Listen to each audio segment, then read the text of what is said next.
Un miedo que suele instalarse en las sociedades es aquel a escuchar opiniones que difieren de las nuestras. El escuchar ideas u opiniones no significa adoptarlas ni aplaudirlas. Lo dijimos con respecto a la primera entrevista que presentamos en esta serie de programas del Mirador. No estamos aquí para celebrar ni para censurar lo que digan nuestros entrevistados, sino que para tratar de que expliquen su pensamiento, para bien o para mal, de ellos, de nadie más. Hace poco más de 2 semanas se celebró una ceremonia en el Cementerio General. Se celebra cada 5 de septiembre y recuerda la matanza de casi un centenar de jóvenes nacionalsocialistas en el Seguro Obrero en el año 1938. La ceremonia la realizan los nazis de Chile. Preside este grupo un hombre que fue embajador de nuestro país en varios países, escritor, amigo de grandes figuras internacionales, Miguel Serrano, y que nos recibió en su casa, en la costa, nos abrió la puerta un joven con la suástica, y esto fue lo que conversamos.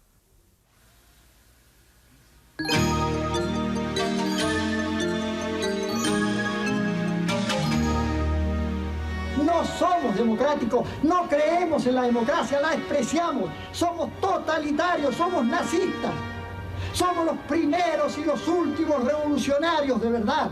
En este mundo jamás vamos a claudicar, tenemos una guerra gloriosa a nuestras espaldas y libraremos todas las guerras justas, gloriosas y buenas del futuro.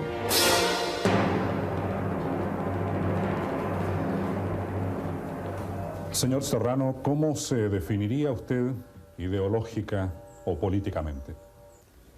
Esencialmente como un hitlerista, entendiendo el hitlerismo no como un movimiento político dentro de la política contingente, puesto que yo creo que ya no hay tiempo para la política contingente en el mundo. En líneas generales, ¿qué principios informan esta doctrina que usted llama el hitlerismo? Hitler mismo lo definió cuando dijo: quien vea en el nacionalsocialismo nada más que un movimiento político no ha entendido nada. El nacionalsocialismo o nazismo es más que eso, y es más que una religión, es la voluntad de crear el superhombre. ¿Cómo? Por medio, bueno, como ellos intentaron hacerlo, hoy día se sabe, existe un nacionalsocialismo que llega hasta 1945, que es el que se conoce como movimiento político, que también tiene vigencia. Luego, después de 1945, empieza a conocerse lo que realmente intentó el nacionalsocialismo, es decir, transformar al hombre. ¿Esta transformación del hombre incluye elementos físicos o raciales, o no? También. Y en eso del racismo, yo quiero ser muy claro, no excluye nada. El racismo existe el racismo para los que realmente no tienen raza. Quien tenga una raza perfecta no es racista, no se le ocurre ser racista. Solamente aquellos que la han perdido aspiran a recuperarla o a progresar o a mejorarla dentro de sus propios ámbitos y niveles. Por ejemplo, en Chile, ¿cuál sería el racismo chileno?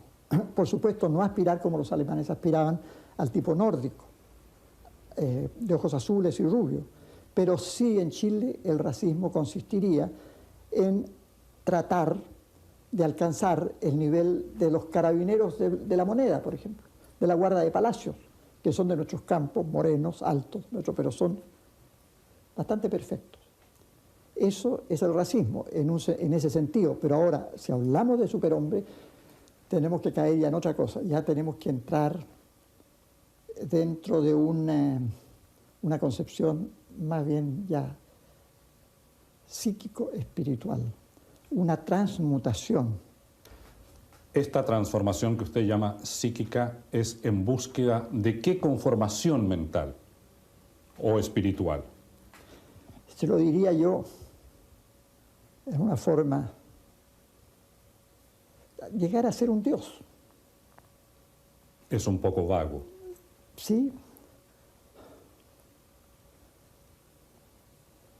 recuperar la inmortalidad y la divinidad. ¿Cómo podría la raza chilena evolucionar hasta una inmortalidad? ¿O inmortalidad en qué sentido? En el sentido de no morir, precisamente. Claro que eso no se logra por medio de una ciencia tradicional, sino que otra ciencia que yo creo que se alcanzó en el Tercer Reich. Fíjese que le voy a decir una cosa bastante espectacular. Yo creo que ya existen seres que no mueren y que se regeneran en sus células. Ahora, muy pocos, por supuesto, es una minoría, una aristocracia. Ahora, ¿cómo se logra eso?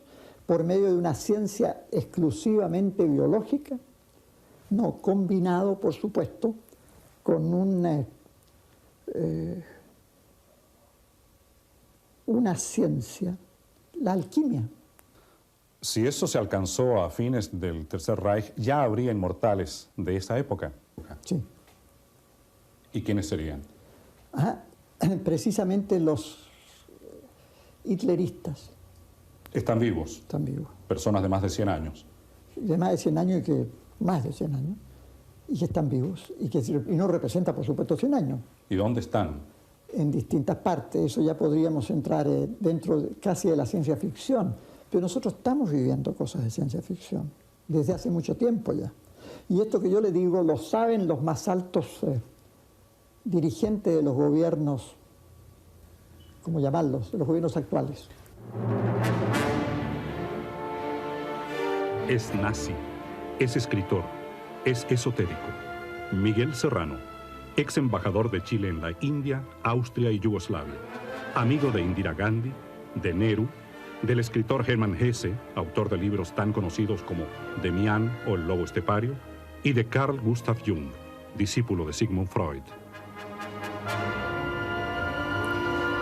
¿A qué se refiere usted con eso de que ya vivimos una época de ciencia ficción? Mire, por ejemplo, señor Bañados, yo creo que después de la guerra del Golfo Pérsico, nada va a ser igual a antes. Lo que allí pasó es completamente de ciencia ficción, porque nadie sabe qué pasó realmente allí. El control y la desinformación ha sido tan grande que hay gente que piensa que no hubo guerra. Por ejemplo, yo sé que el ejército chileno ha hecho un estudio sobre toda la guerra y ha llegado a la conclusión de que no hubo tal guerra. ¿Cuál habría sido el objetivo de todo esto? Sí, yo voy a llegar a eso, pero antes quisiera explicarle una cosa. Por ejemplo, esto se parece mucho al viaje de los norteamericanos a la Luna, que hay quien dice que nunca fueron, que se hizo todo en el desierto de Arizona. Igual, en esa guerra no hubo guerra. Lo que ha existido ahí es un acuerdo muy raro. Esta guerra es una guerra que nos muestra precisamente a dónde se va, a imponer en el mundo el gobierno mundial. ¿Cuál sería el plan maestro para la humanidad de este gobierno mundial? Varios niveles. Yo creo que eso ya está empezando, está funcionando. Primero, los creadores, los países, los centros, porque no van a existir más países, los centros terrestres, creadores donde está la mayor energía del trabajo, de la fuerza, de la inteligencia, que van a ser los creadores de ciencia y tecnología nueva. Luego vendrían los países manufactureros y también los consumidores de esa tecnología y esa ciencia. Y luego vendrían los países, en un tercer plano, los países productores de materia prima y mano de obra barata, entre los cuales nos contamos, puesto que toda América Latina, llamada América Latina, hispana o como se le llame, estaría incluida el África y el Asia, parte del Asia. De acuerdo a su ideología y a su visión del mundo, si usted tuviese el poder en este momento en Chile, ¿qué haría? ¿Cuál sería su plan político? ¿Qué es lo que propondría yo? Precisamente la solución nacional socialista. ¿Cuál es la solución nacional socialista? El terminar con el interés del capital, que fue lo que terminó Alemania y por eso le hicieron la guerra. El caldo de cultivo del interés del capital, la usura. Porque Hitler decía, si yo le presto a usted un ropero, usted no me va a devolver ropero y medio, me devuelve el ropero. Eso podría hacerlo internamente, pero el país está sometido a las reglas del juego internacional. Por supuesto, y esto fue lo que yo le propuse a la Junta. ¿Cuándo? 15 días después del golpe, ellos me invitaron para que yo les hablara. Ellos me invitaron y me recibieron todos los miembros de la Junta, estaban en el Ministerio de Defensa, y yo les propuse esto. Les dije, señores, les dije, ustedes tienen tradición prusiana, socialismo prusiano, prusianismo, terminar con el interés del capital, una economía, por supuesto dirigida en este caso, pero y basada en el valor trabajo. Esto es lo que tienen que hacer ustedes hoy día, encerrarse en la frontera y trabajar de esta manera y comer todos del mismo rancho. ¿Quién habría movido, por ejemplo, a Pinochet? En 1000 años, si hubiera vivido, no lo sacan de Chile, porque el pueblo de Chile ha sido siempre defraudado. El pueblo de Chile quiere este tipo de régimen, quiere ver una cosa así, pero que sus líderes coman el mismo rancho de ellos, estén en la lucha. ¿Quién nos mueve? Nos invaden, por supuesto, una cosa así. Si a Alemania la destruyeron por eso, no nos van a destruir a nosotros, por supuesto que nos destruyen. Pero yo creo que Chile es un país mágico por excelencia. Es un país extraordinario. Y si un día se lanza en este camino, no hay nadie que lo detenga. Señor Serrano, muchas gracias por habernos concedido esta entrevista.